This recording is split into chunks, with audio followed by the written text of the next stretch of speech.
El examen del estado mental 1 es una evaluación del funcionamiento mental actual del paciente. Esto incluye dos grandes áreas, el área conductual y el área cognitiva. Los aspectos conductuales consisten en observar el discurso y la conducta mientras hablas con el paciente, a excepción del área del estado de ánimo, en el cual en este se requiere hacer algunas preguntas. Dentro de estos aspectos se toman en cuenta tres subtemas. El uno es la apariencia y conducta en general, el segundo es el estado de ánimo y el tercero el curso del pensamiento. Dentro de la apariencia y la conducta general se encuentran primero las características físicas, en las cuales se analizan el origen étnico del paciente, ya que en diversos estudios se sugiere que los pacientes hispanos informan síntomas diferentes a los anglosajones. También se observa la edad con la que se aparenta el paciente. Esto es importante ya que puede sugerir ciertos diagnósticos, por ejemplo, en los trastornos de la conducta alimentaria y la esquizofrenia son más frecuentes en pacientes jóvenes de 16 a 34 años. También los síntomas de depresión con melancolía o la demencia de tipo Alzheimer son más frecuentes en los pacientes mayores. Dentro de estas características físicas también se encuentra la complexión corporal del paciente, ya que se observan las físicas inusuales como las cicatrices, los tatuajes o falta de alguna extremidad. También al momento de estrechar la mano con el paciente se puede observar algún diagnóstico si éste cuenta con las manos secas o húmedas. Dentro de los estados de alerta se encuentra la total o normal, la cual implica una conciencia del ambiente y la capacidad para responder con rapidez a diversos estímulos sensoriales. La somnolencia y la conciencia nublada. La primera quiere decir que el paciente puede ser estimulado para alcanzar una vigilancia total, y la conciencia nublada puede ser menos transitoria, como sucede en una persona que ha tomado una sobredosis de alguna droga o implica un deterioro patológico. El coma suele ser una condición en la que el paciente no puede activarse en absoluto, incluso con estímulos como un dolor profundo o dolores nocivos. Dentro de la ropa e higiene se refiere a que debemos observar si él es una persona o ella es una persona con una higiene buena o no. La ropa limpia, sucia, cuidada, formal o casual suelen aportarnos mucha información. Si porta artículos de joyería también, los colores brillantes pueden sugerir una manía. Algo tan cotidiano como usar una camisa o abrigo desabotonados podrían indicar alguna demencia. En los atuendos extravagantes suele aportar una psicosis. También el peinado del paciente, el color del cabello, su barba, bigote, suelen dar una aportación muy buena. Si huele mal, podría tratarse de una enfermedad grave como la esquizofrenia o abuso de algunas sustancias.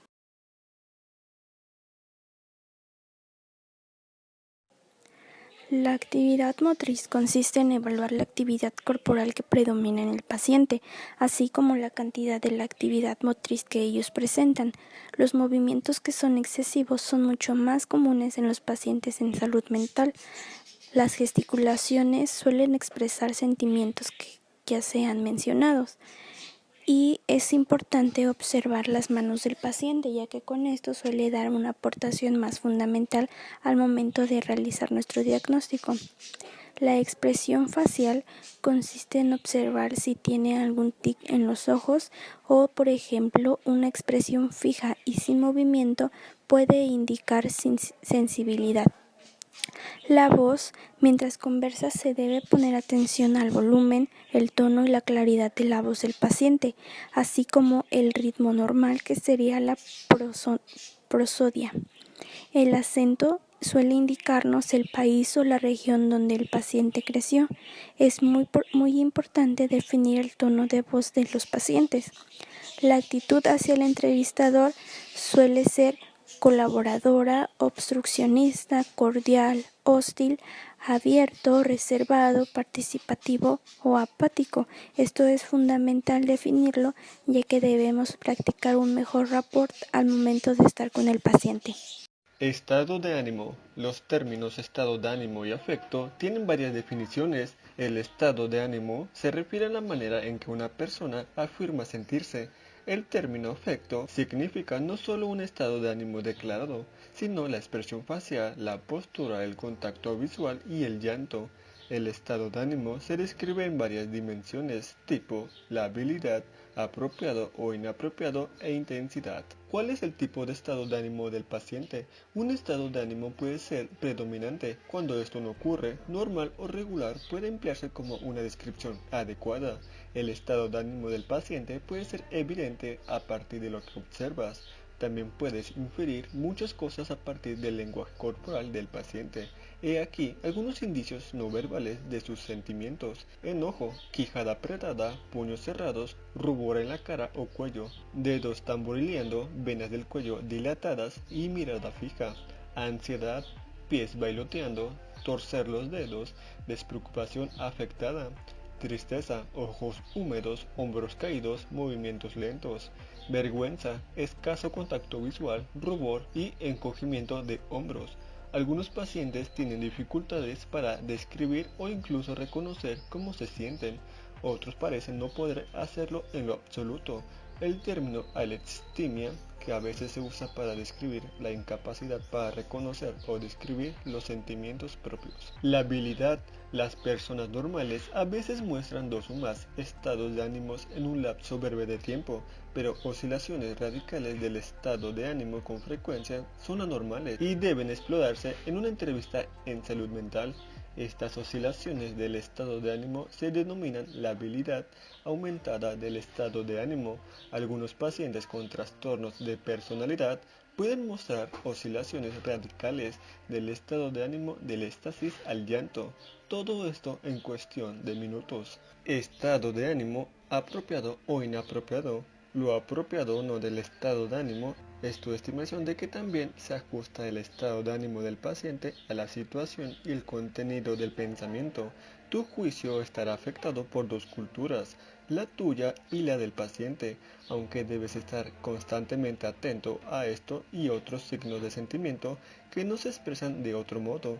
Es importante no sobreinterpretar. Es mejor tratar de relacionar lo que observas con lo que oyes y lo que tú mismo podrás sentir en circunstancias similares. Intensidad.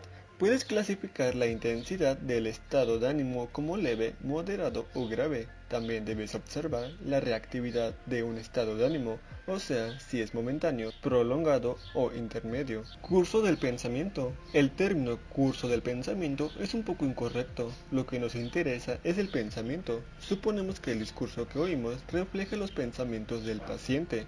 La mayoría de los problemas que describimos aquí suele ser evidente solo durante la fase aguda del padecimiento.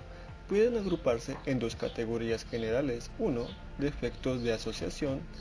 2. La velocidad y el ritmo anormales. Procura no atribuir un significado patológico indebido a la manera de hablar del paciente. Asociación. Primero observa si el discurso es espontáneo u ocurre solo en respuestas a una pregunta. La cantidad de información que puedas obtener acerca de los patrones del discurso será, evidentemente, limitada. Registra ejemplos del discurso y observa los intentos que haces para obtener más. Descarrilamiento, a veces llamado asociaciones vagas. El descarrilamiento es una ruptura de las asociaciones de ideas en las que parece tropezar con otra.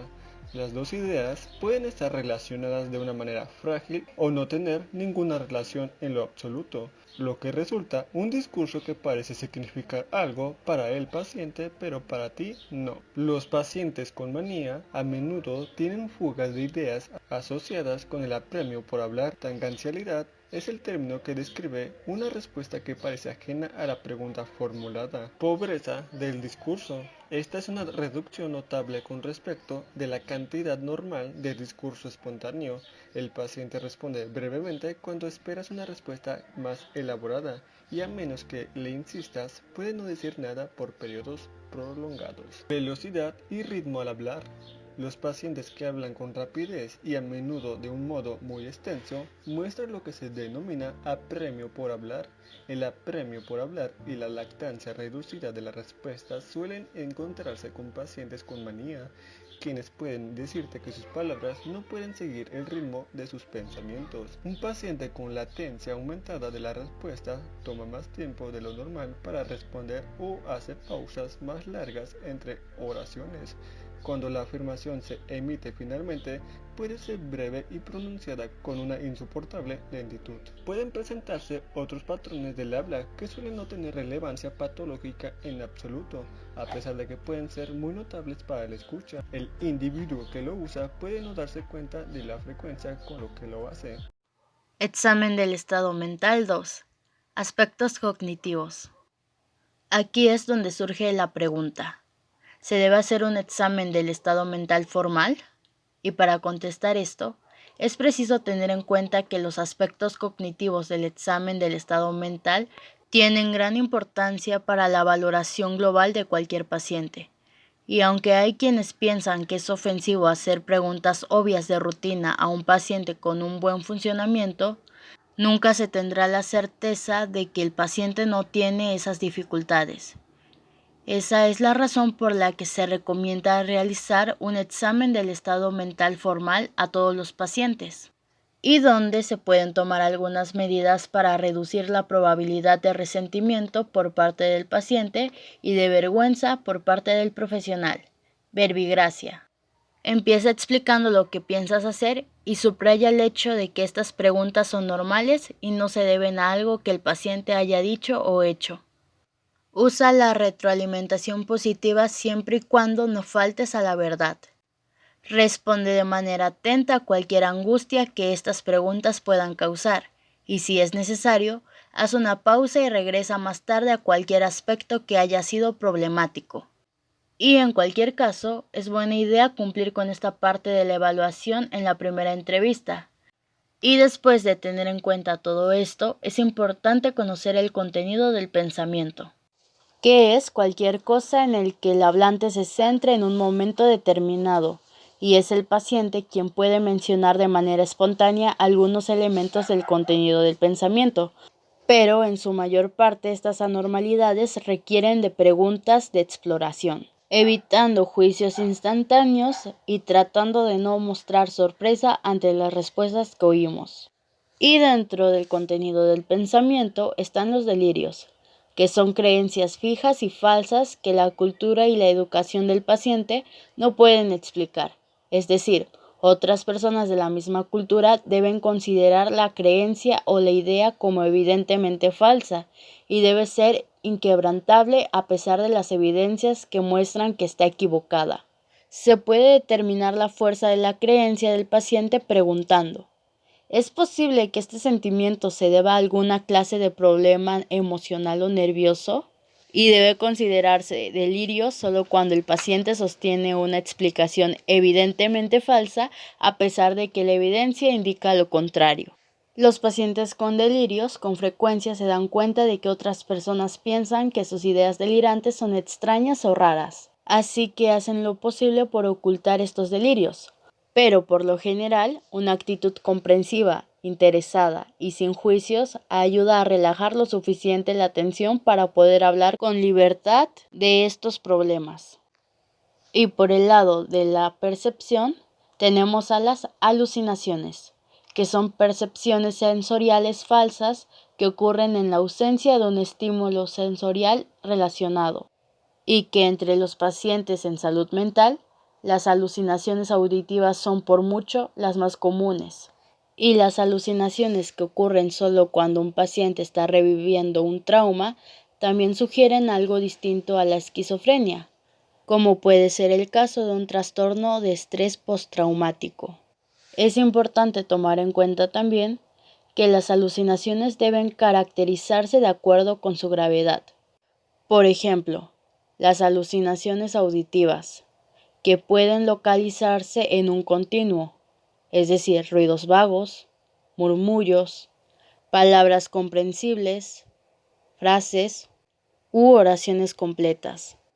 Y por otro lado, los pensamientos audibles, que constituyen una forma especial de las alucinaciones auditivas, en las que el paciente oye sus propios pensamientos pronunciados de modo tan fuerte que otros pueden oírlos. Los pensamientos audibles, las voces que hacen continuos comentarios sobre las acciones del paciente y las voces múltiples que hablan entre sí sugieren especialmente esquizofrenia. Y por último, las alucinaciones visuales, que también pueden tener distintos grados. Por ejemplo, puntos de luz, imágenes borrosas, personas formadas, escenas o cuadros. Las alucinaciones visuales son en particular características de la psicosis que ocurren con el uso de sustancias o padecimientos médicos generales. Las alucinaciones táctiles, olfativas y gustativas, por su parte, son comunes en los pacientes de salud mental, y estos síntomas suelen sugerir psicosis debido a trastornos como tumores cerebrales, toxicidad o ataques, aunque las alucinaciones de sensaciones corporales ocurren en la esquizofrenia. Síntomas de ansiedad. La ansiedad es un miedo que no está dirigido ni es causado por nada específico que el paciente pueda identificar. Suele estar acompañada de varias sensaciones corporales desagradables. Otros síntomas mentales pueden incluir pobre concentración, tensión mental, preocupación y respuesta exagerada de sobresalto. Un ataque de pánico es un episodio discreto durante el cual un paciente experimenta de manera repentina ansiedad con sensaciones corporales como ritmo cardíaco acelerado, falta de aliento, temblor y sudoración, además de una larga lista de otros posibles síntomas físicos. Con frecuencia, los pacientes temen un desastre, la locura o una muerte inminente. Fobias. Una fobia es un miedo irracional e intenso asociado con algún objeto o situación. Las fobias específicas más comunes son a varios animales, a viajar por aire, a las alturas, como lo es la acrofobia, y a estar encerrado, lo que es la claustrofobia. Los tipos comunes de fobia social, ahora denominada trastorno de ansiedad social en el DSM-5, incluyen miedos a hablar en público, comer en público, usar baños públicos o escribir cuando otros podrían ver el temblor de la mano del paciente. La agorafobia es el miedo a estar lejos de casa o en lugares públicos. Algunos pueden pensar que una fobia parece tan irracional como un delirio. La diferencia es que mientras el paciente fóbico reconoce cuán irracional es su miedo, el paciente delirante no lo hace. Dismorfofobia es un término que se ha usado para describir la preocupación excesiva por un efecto ligero en la apariencia corporal. Por lo general, estos defectos son faciales, pero se han encontrado informes de casi cualquier parte imaginable del cuerpo. Ahora se denomina trastorno dismórfico corporal y en el DSM-5 se clasifica junto con las obsesiones y compulsiones.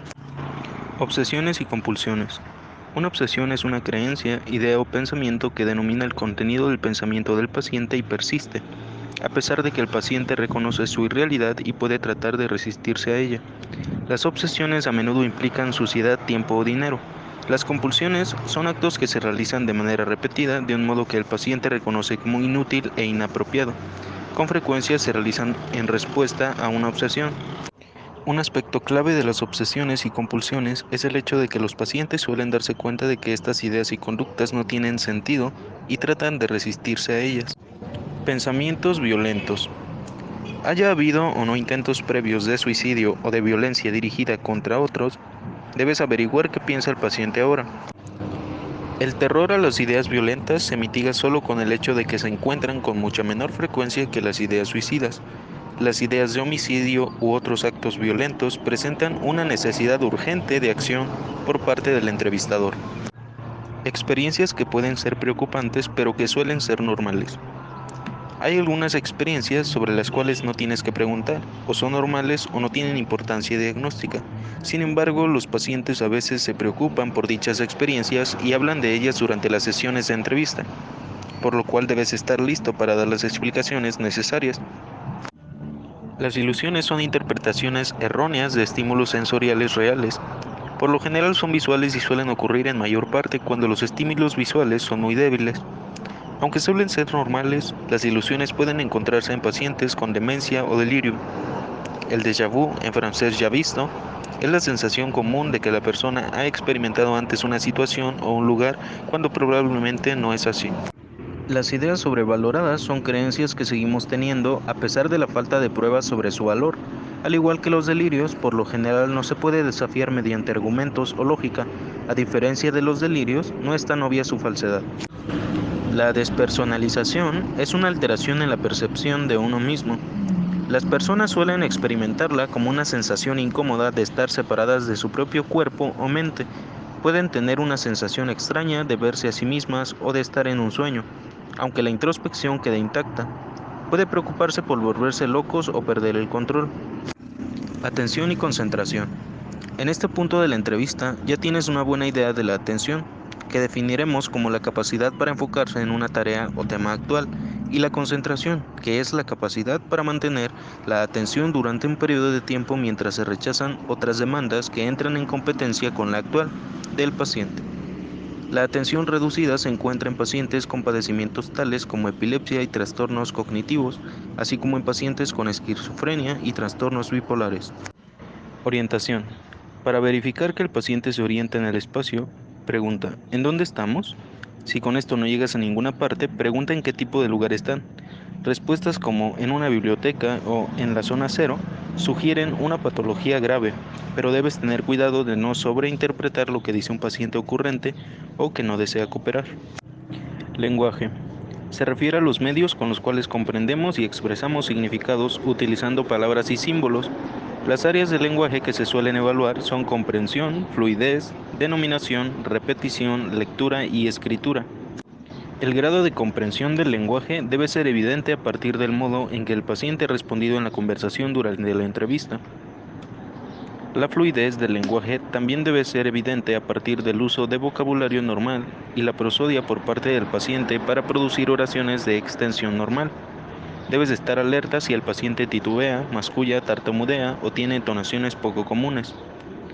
Los problemas con la denominación pueden ser evidentes si, en vez de los nombres, el paciente emplea circunloquios para describir objetos de la vida cotidiana. Ejemplos de una afasia de denominación. En el caso de la repetición, pide al paciente que repita una frase estándar sencilla. Por ejemplo, mañana estará soleado el día. La lectura se puede poner a prueba pidiendo al paciente que lea una o dos oraciones. Puedes poner a prueba la escritura pidiendo al paciente que escriba una oración. Puedes dictar algo si el paciente tiene problemas para pensar en una. La prueba de apraxia, que es la incapacidad para realizar un acto voluntario a pesar de las vías motrices, están intactas. Memoria. La memoria suele dividirse en 3 o 4 partes. Por comodidad discutiremos 3: inmediata, de corto plazo y de largo plazo. La memoria inmediata es la capacidad para registrar y reproducir información después de 5 o 10 segundos. La memoria a corto plazo es la reciente. En el caso de la repetición de palabras, a los 5 minutos la mayoría de las personas debe ser capaz de repetir las palabras que le indica el profesional. La mejor prueba de la memoria a largo plazo, o la remota, es la capacidad que muestra el paciente para organizar la información necesaria con el fin de relatar la historia del padecimiento actual. Los expertos difieren sobre cuál es la línea que divide la memoria de corto y largo plazos. La mayoría concuerda en que la información se consolida de algún modo entre 12 y 18 meses después, así que los recuerdos almacenados a largo plazo no se olvidan con facilidad. Información cultural. Si bien, como lo dice su nombre, debemos tocar información cultural, la cual todos debemos conocer. Por ejemplo, podemos decirle: dígame el nombre de 5 presidentes, empezando por el actual. Si bien para algunos pacientes puede ser algo desalentador esta clase de preguntas, las debemos de realizar. Si el paciente llegase a olvidar de alguno o saltarse a algún presidente, nosotros podemos tratar de ayudarles dándoles un empujón a la memoria, diciéndoles como, veamos, se saltó alguno o se les está olvidando alguno. Otras preguntas que podemos realizar sería, ¿quién es el gobernador de este estado? Dígame el nombre de 5 ciudades. Dígame el nombre de 5 ríos. Por ejemplo, todo morelense conoce sus ríos. Está el río de Chalma, el río de Amacuzac, el río de Cuautla, el río de Yautepec, el río Apatlaco, que es el de Jojutla, el río de San Miguel Chalma y el río Salado. Otra manera para recolectar información sobre la inteligencia y la memoria del paciente es preguntar acerca de sucesos actuales tales como las que salen en las noticias, deportes, cultura popular. En este caso, en el inicio de la pandemia, podríamos preguntarle si sabían o saben algo acerca de este virus que lleva por nombre COVID-19. Pensamiento abstracto. En este apartado podemos decir que se trata de una prueba tradicional, la cual depende en gran medida de la cultura, inteligencia y de la educación. Aquí entran todas las preguntas u oraciones que son interpretaciones de refranes, semejanzas y diferencias. En los refranes podemos preguntar como por ejemplo, ¿qué significa cuando alguien dice que el buen juez por su casa empieza?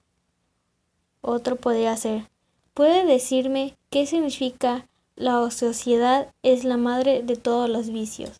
En las semejanzas y diferencias podemos preguntar lo siguiente, ¿en qué se parece una manzana y una naranja? La respuesta podría ser que ambas son frutas, son esféricas y tienen semillas. Otra pregunta podría ser, ¿cuál es la diferencia entre un niño y un enano? La respuesta podría ser que el niño crecerá y el enano ya no. Otros ejemplos podrían ser como los que se muestran en la imagen presente. Pruebas de capacidad cognitiva. El Mini Mental State Exam es la más utilizada para igualar la sospecha de síntomas compatibles con deterioro cognitivo o demencia. Comprende una serie de preguntas y la realización de algunas acciones por parte de la persona evaluada. Sus resultados permiten tener una valoración, descifrado o despistaje de su estado cognitivo en distintas áreas, que se pueden relacionar con diferentes síntomas cognitivos, como por ejemplo, orientación temporal y espacial, memoria inmediata y retención, concentración y memoria de trabajo, lenguaje y por último, praxis constructiva gráfica. En esta prueba se requiere unos minutos para su aplicación y su calificación. Con un tiempo de administración de entre 5 y 10 minutos, permite obtener de forma rápida una primera estimación del estado cognitivo de la persona evaluada o a veces realizar un seguimiento general de su evolución. Se menciona que en un resultado menor de 24 de las posibles 30 respuestas sugiere demencia. En algún paciente inteligente con alto nivel educativo puede obtener una puntuación más alta y requerir en este caso una evaluación neuropsicológica para determinar un trastorno neurocognitivo leve. Introspección y juicio. Desde la evaluación en la salud mental, la introspección se refiere a la validez de las ideas del paciente acerca de cualquier problema que evalúes. Un paciente introspectivo reconoce que algo anda mal, que puede tener implicaciones para su bienestar en futuro. La causa podría ser biológica, psicológica o social. También podría saber que necesita algún tipo de tratamiento. Una mala introspección provocaría que el paciente no aceptara nada, lo cual provocaría que no hubiera un buen desarrollo. En cambio, una buena introspección puede aumentar la probabilidad de que el paciente coopere con el plan de tratamiento, tome sus medicamentos con disciplina y asista a sus citas. Para poder determinar el nivel de introspección, podemos preguntar: ¿cree que algo anda mal con usted? ¿Las voces que usted oye podrían deberse a alguna enfermedad? ¿Qué cree que las ocasione? ¿Qué clase de problemas tienen las personas que vienen aquí? ¿Cree que tenga algún tipo de daño? ¿Cree que sea necesario un tratamiento? También debemos de tratar de obtener una impresión de la autoimagen del paciente, preguntando como por ejemplo, desde su punto de vista, ¿cuáles son sus fortalezas? ¿Qué le gusta de sí mismo? ¿Cómo cree que lo ven las otras personas? Con esto podemos evaluar si el paciente reconoce sus propias fortalezas. Lo que piense que tiene de bueno puede ser importante para recomendar un tratamiento y aventurar un pronóstico. Aparte de su papel en la aceptación del tratamiento recomendado, podemos pensar en el juicio como la capacidad para decidir sobre un curso apropiado de acción en la búsqueda de metas realistas.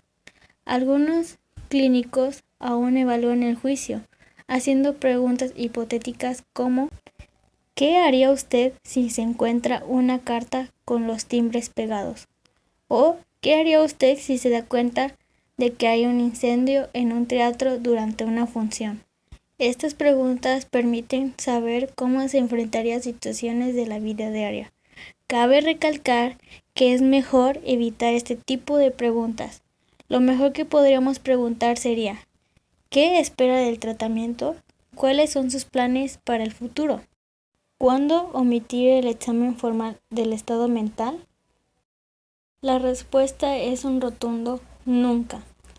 La pregunta que realmente se debe hacer sería: ¿cuándo puedes evitar hacer las preguntas contenidas en la parte cognitiva del examen del estado mental sin correr riesgo?